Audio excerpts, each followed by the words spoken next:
eu estava namorando a Benedita, eu vivia criando situação para poder estar perto dela. Quando nós estamos encantados, enamorados, satisfeitos com aquilo que Deus está proporcionando para nós no momento, a nossa vida é assim, ó. É todo o tempo, irmão.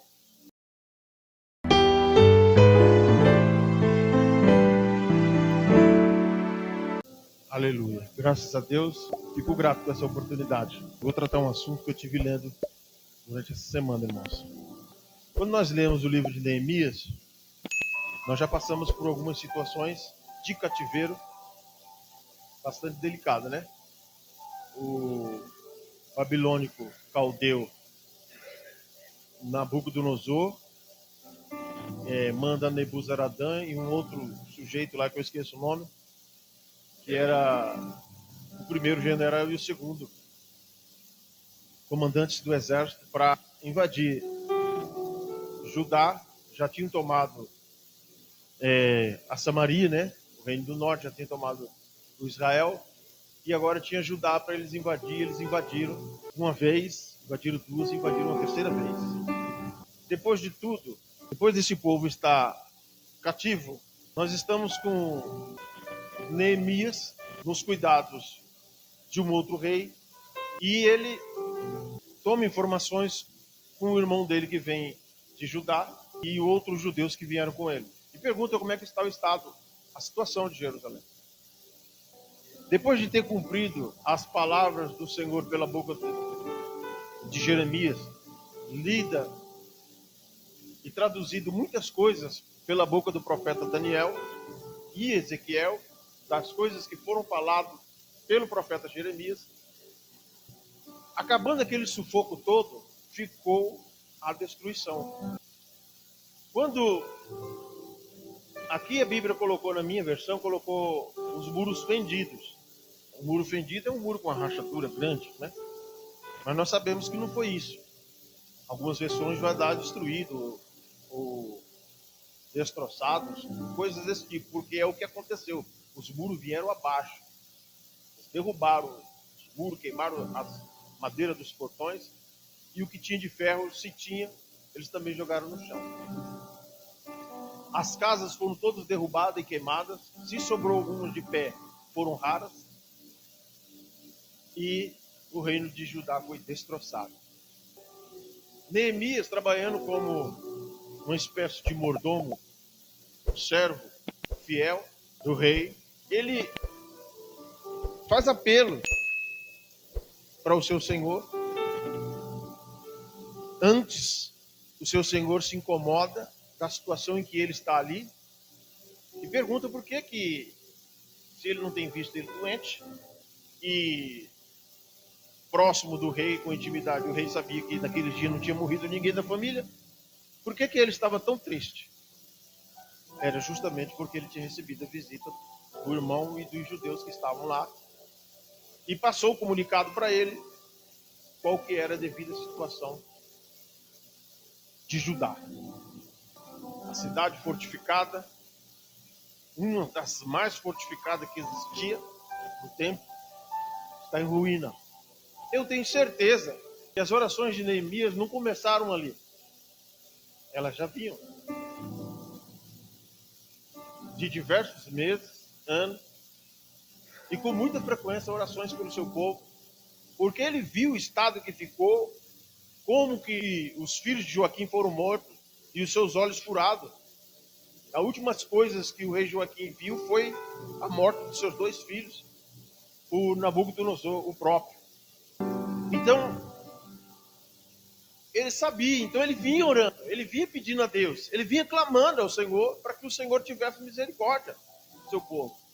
E o Senhor decide atender a oração dele no momento em que o Senhor entende que já é o momento de trazer de volta. A oração de Neemias não ia mudar o projeto divino. A oração de Neemias não ia fazer Deus deixar de cumprir tudo aquilo que ele tinha projetado para aquele tempo, para aquele mês, para aquela data, só porque Neemias tinha orado para ele.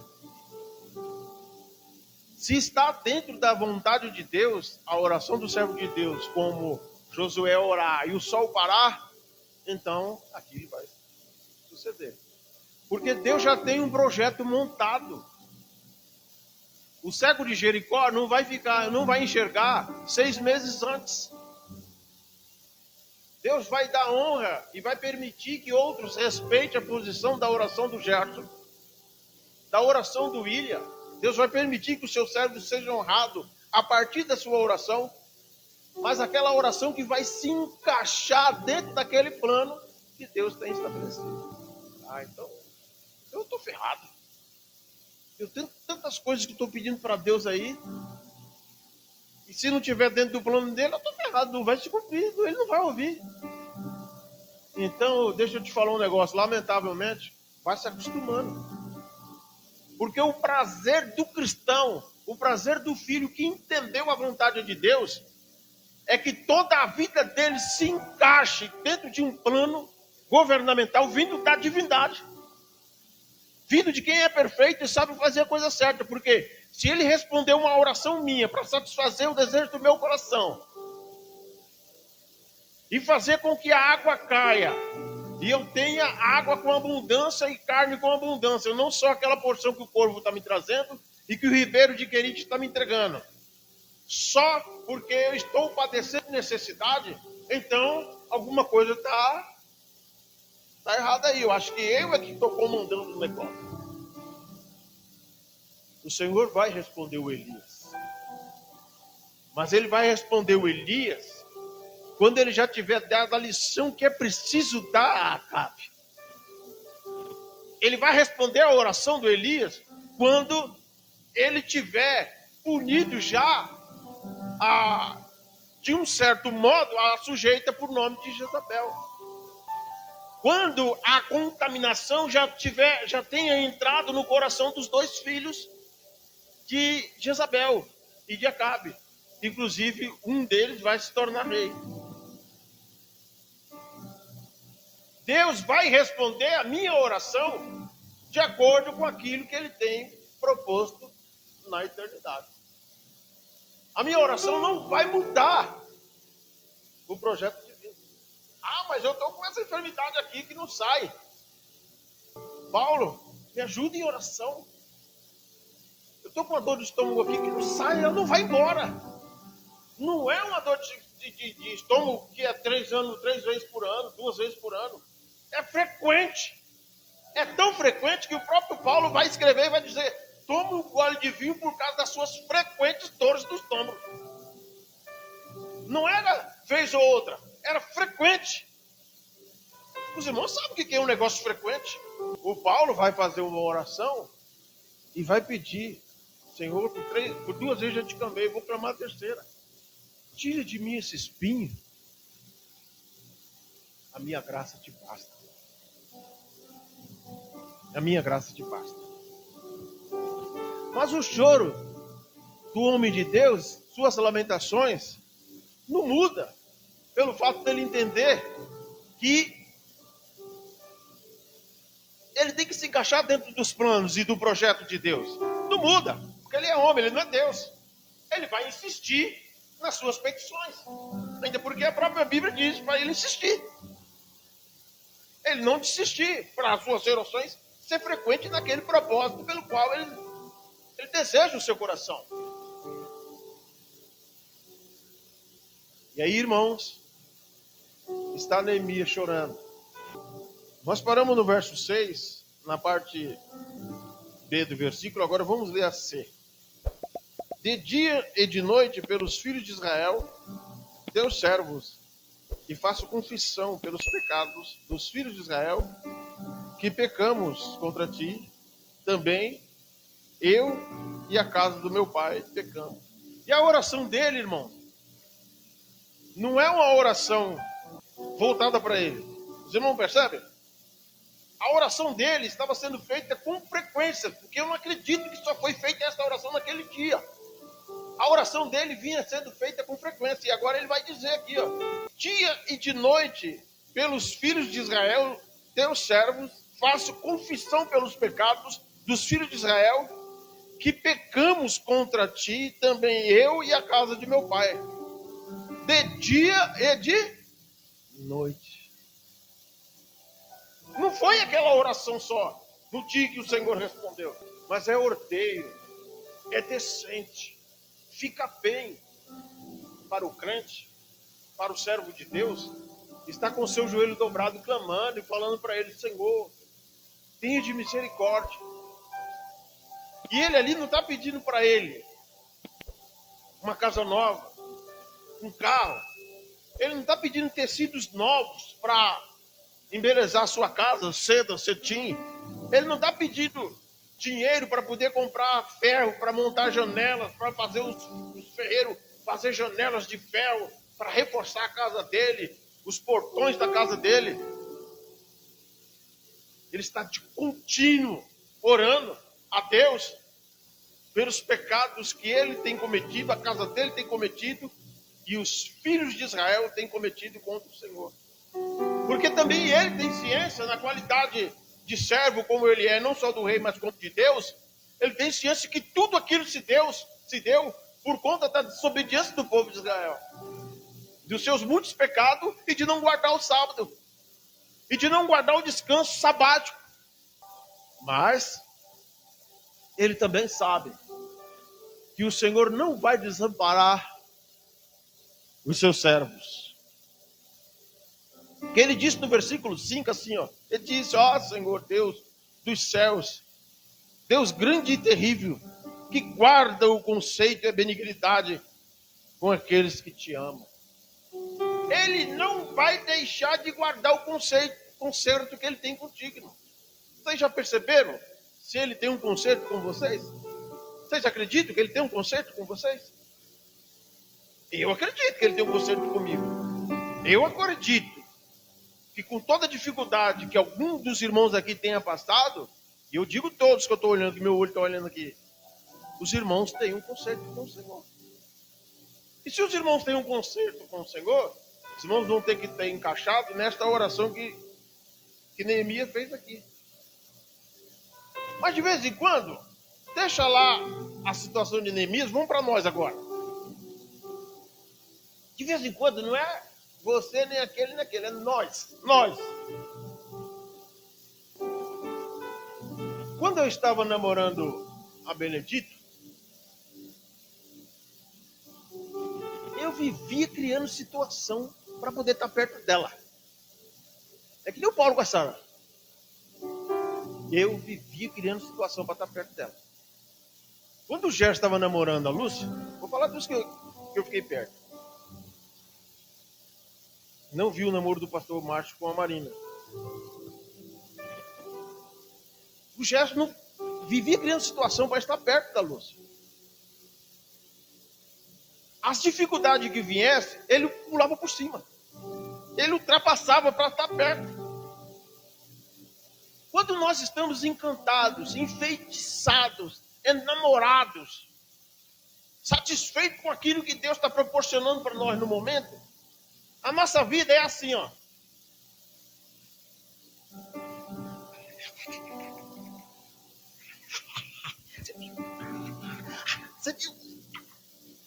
É todo o tempo, irmão. Mas quando entra em satisfação, quando nós não estamos namorando mais aquela situação, agora vamos voltar para a igreja de Deus. Quando nós não estamos namorando mais, a cara é fechada todo o tempo. Irmãos, a cara é fechada. Aquilo não agrada a nós mais. Não tem o que se faça, não tem o que aconteça, não tem bênção que Deus entregue, não tem salário que Deus aumente na empresa, não tem reforma de casa, aumento de reforma de casa, não tem instrumento novo que se compre, não tem carro novo que se troque, que mude os planos da pessoa. Não tem, irmãos. Porque ele não está namorando mais. Ele não vê a hora de sair daquela situação. Já, ele vai embora. Por quê? Ele está preso ali porque o pai da noiva, ele já fez promessa para o pai da noiva. Ele já fez promessa para o pastor, alguns parentes da moça. Mas ele está enamorado ainda. Ele está enamorado, ele está preso. Enamorado que eu falo, ele está preso aqueles compromissos que ele assumiu. Namorado mesmo, na realidade, ele não está, né? Que ele não tem gosto mais, não tem prazer. Irmãos, vamos ser sinceros. Todos nós já estivemos nessa situação. Ou em namoro, pessoa a pessoa, ou com uma congregação,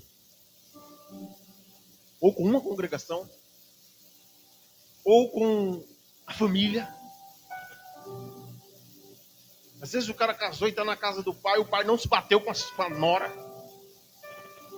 E quando começou o negócio, era um presente para lá, um presente para cá, e agora o convívio, o sogro não está suportando mais a nora. Aí entra em choque, aquele dia, aquela confusão, o marido chega a trabalhar, aquela confusão todo dia. E aí vai perdendo o brilho, vai saindo o brilho. E aquele negócio que era só sorriso, aquela alegria, vai indo embora. Vai indo embora.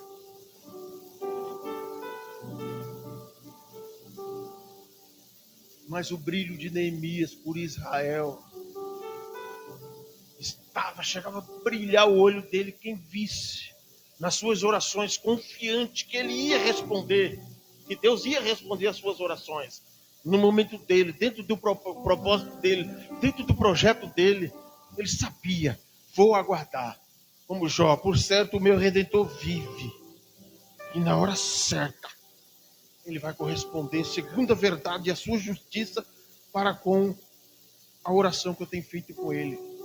Porque eu não tenho pedido para mim, para o Senhor me dar um sapato novo. A minha oração é coletiva, para que o povo tenha fé. A minha oração é para que o povo seja curado. A minha oração é para que o pecado do povo seja perdoado.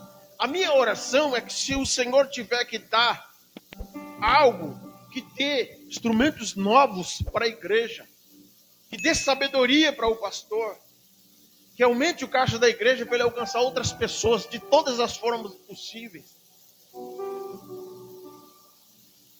Como aquele carinho das irmãs que fizeram aqui um trabalho bonito com aquela moça, né? Um bebê recém-nascido aqui. Aqueles trabalhos vão ser feitos diversas vezes e por muitas vezes e de muitas formas. Mas também para aquilo precisa que o Senhor abra o caixa, né? Faça transbordar.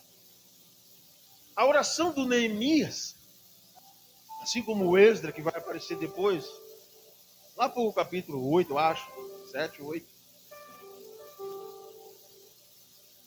Eles têm um propósito. É a reconstrução daquilo que estava capengando, destruído ou quase destruindo. O único propósito do povo de Deus, da oração perfeita que vai se encaixar rapidamente dentro dos planos de Deus, é aquela oração coletiva e arrependida dos pecados. Esta ela entra, que é uma beleza. Ela se encaixa logo, o Senhor não demora muito. Mas eu sou incrédulo. Aí, se algum irmão também se sentir como eu, o irmão vai falar, o irmão está pegando para mim, está jogando direto para mim. Bom, então eu estou jogando direto para mim também, que eu estou no mesmo estado que você. É o que Neemias está falando aqui. Se o coração dele, aparentemente aos olhos de alguns, estava melhor do que o coração daqueles que foram levados cativo, e que se voltaram, de alguma forma também não puderam se estabelecer, porque estava tudo em ruína, ele já viu uma oportunidade maior, visto que ele era perto de alguém grande que podia dar assistência, pediu socorro ao rei.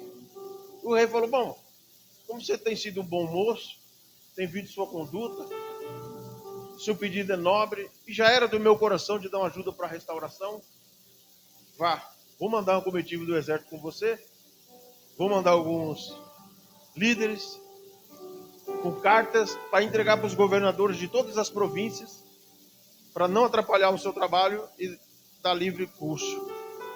Mas depois, pelo meio de estrada, vai vir Sanbalat e Tobias. O Sanbalat, dentro dos costumes judaicos, provavelmente era um sujeito circuncidado, mas era caldeu. Era cananeu. E aí, irmãos, esses sujeitos eles vão perturbar a vida de Neemias na construção.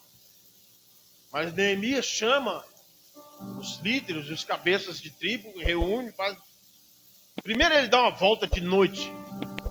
Depois que ele está estabelecido dentro das mulheres já destruídas, ele dá uma volta de noite. E vê que tem lugar que é impossível passar de tanto entulho. Se nós formos observar as conversas que o pastor Macho tem conosco dentro dos seus estudos, é justamente isso. Para nós criar situações, abrir rotas dentro de tanto entulho que nós mesmos já derrubamos, porque nós vamos botar a culpa em Deus. Mas foi nós que derrubamos aquelas mulheres, que criamos aquele pó, aquele entulho, aquele ferro, aquele montoeiro de cal. E que fica difícil você passar de a pé, de mula, de carro, de avião. Porque nós criamos muitos problemas para nossas vidas. Ah, irmão, mas por que você não faz isso? Eu já tentei, irmão. Isso aqui, eu já tentei, irmão. Não dá. Mas isso aqui, se nós fizermos junto aqui, a melhora se der é insignificante. Uma labuta, irmão. Não tem trator que tire tanto entulho. As nossas vidas estão semelhantes. E aí, Neemias, no outro dia, reúne os cabeças, explica a situação, fala que foi dado autoridade, mas verba não tem. Reúne, aquele da família tal, remonta uma parte do muro, só vou facilitar, que eu lembro de alguns nomes, e eu lembro de algumas famílias, viu, irmãos? Mas eu vou facilitar para os irmãos aqui. Aquele de família tal, ele levantou o muro até uma certa parte. Para levantar o muro, precisava tirar os entulhos. Aquele de família tal levantou o muro até certa parte. Teve um outro que veio construir mais 500 metros de muro. O outro veio e construiu mais 150 metros de muro. E ainda fez um pátio não sei da onde. O outro veio, ajudou a arrancar os entulhos de uma região e levantou e pavimentou a praça, aonde os anciões faziam suas reuniões para receber as orientações do rei, dos anciões. E eles vão construindo. E quando Sanbalat e Tobias percebem que eles estão, como é que esse povo vai reconstruir isso aí? Vai montar pedra em cima de pedra para se matar e aquele muro cair de novo em cima da cabeça e matar eles? Eles não têm condições, não têm estrutura. Não tem. Mas diz a Escritura Sagrada que perfeitamente eles foram construindo, devagar. Chega um mensageiro para ele e diz da malícia, Sanbalat. E aí, irmãos, esse sujeito, eles começam a tentar desfazer aquilo que está no propósito, no coração de Neemias. E eles vão lutar de todas as formas. Satanás vai tentar tirar o brilho do seu olho, botando algumas dificuldades como se você já não tivesse. Ele vai tentar, irmãos, tirar o brilho do seu olho, para que você não fique namorando aquela situação, com desejo de estar ali, com desejo de reconstruir, com desejo de fazer parte daquela história, daquele povo, com desejo de fazer parte de que seu nome fique registrado como uma das famílias que levantou o prédio, que levantou a praça, que cimentou o chão, que construiu, que levantou dinheiro para comprar as panelas. E eles vão trazendo 155, 158. Uma família dá, uma tribo dá 158 quilos de ouro. O outro dá mais 40 quilos de ouro. O outro dá 1.200 quilos de prata. O outro vem entregando. O outro entrega isso, o outro entrega aquilo. O outro entrega linho. O outro entrega outros tipos de tecido. Para que o Senhor possa dar de novo aquela alegria. Para aquela noiva que eles estão namorando ficar bela de novo. Esse lugar aqui, irmãos, Os irmãos estão namorando ele. O irmão João está namorando, eu estou namorando. O irmão William está namorando, o presbítero está namorando. Nós olhamos com o olhar de uma moça linda e pura, que nós devemos cercá-la de carinhos e de beijos, né? E de abraços, e de orientações, de preservação, preservar daqui, preservar dali, guardar, cercar. Nós estamos fazendo isso, irmãos, porque essas são as nossas muralhas. Não só a nossa vida, que o principal é a nossa vida, mas aqui também é as nossas muralhas. Aqui também é o nosso refúgio. Não se compara ao estar debaixo da potente mão de Deus, da sombra do Onipotente, mas também é um lugar onde nós nos refugiamos. O grupo pelo qual eu quero lutar junto. Como eu estou namorando,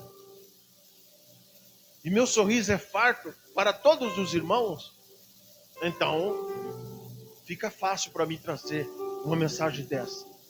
Fica fácil para o Senhor me orientar para trazer esse tipo de assunto aqui. Porque Ele sabe que o meu olho está namorando todos vocês. Está namorando este lugar, esse conjunto, essas ideias que estão sendo discutidas na reunião. Meu olho está favorável a tudo o que nós podemos desenvolver neste lugar. Mas chega um momento, irmãos, que chega de brincar. Ele percebe que chega uma hora que ele tem que pôr uma pedra com a espada do lado. E depois fica mais sério e ele precisa separar um grupo para ficar só para aquilo, para segurar a espada, enquanto o outro trabalha. O cara dá uma pedra pro outro aqui, mas a espada já está aqui. Ele dá outra pedra, ele dá um pedaço de madeira, e quando o outro pede a madeira, ele fala, não, se vira aí, que eu estou atento aqui. Então uma hora o irmão João vai estar atento para uma coisa, outra hora o presbítero Benedito, o diácono Gerson, a irmã Lúcia vai estar atento para outra coisa. Porque eles viram a necessidade, que a malícia de Tobias e os amigos deles estavam aumentando o ódio. Começam a mandar carta para Neemias, para ter um encontro com eles, visto que não consegue derrubar, destruir, porque eles estão vigilantes. Começa a vir as cartas, os convites, para você ir ter com ele. E Neemias já sabia da intenção, e fala, não, eu estou aqui ocupado numa grande obra. Eu estou ocupado numa grande obra, eu não posso dar atenção a nenhum tipo de comunicação daqueles que estavam tentando me destruir ou me impedir de eu construir essa bela noiva, ou de que Deus me desse condições de eu ver essa noiva de pé. Então aqueles pelos quais levantaram espada contra mim, eu não vou para a casa deles receber, comer da comida deles. Eu não vou sentar para fazer conchavo. Eu não vou dar atenção à conversa, não me interessa. Eu vou continuar ocupado nesta bela obra que o Senhor me entregou na minha mão. A reconstrução daquilo que estava para ser eliminado. Eu vou ficar com o Senhor. E aquilo que Ele entregou na minha mão. Porque as minhas orações para ser ouvida, é importante que eu esteja no lugar certo. Neemias tinha que estar naquele lugar. Daniel não ia estar em outro lugar, não ia criar filhos e ter esposa, a não ser lá, na Babilônia, no meio dos caldeus. Não adianta, irmãos. Daniel ia ter as suas coisas, o Senhor deu orientação.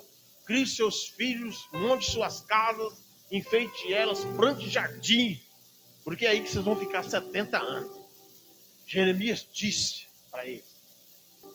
Não tinha como Daniel sair disto até se cumprir. Porque o projeto, o plano de Deus era 70 anos. Ele não ia sair dali por 50. Aí a irmã vê o esposo passando uma dificuldade. A filha vê o pai passando uma dificuldade. E eles querem por todas as forças. Porque amam. São seres humanos. Querem antecipar aquilo.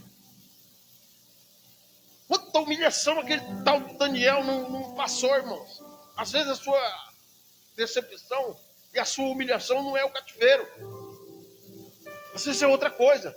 Quanta humilhação o seu marido já passou. Quanta humilhação o seu filho tem passado.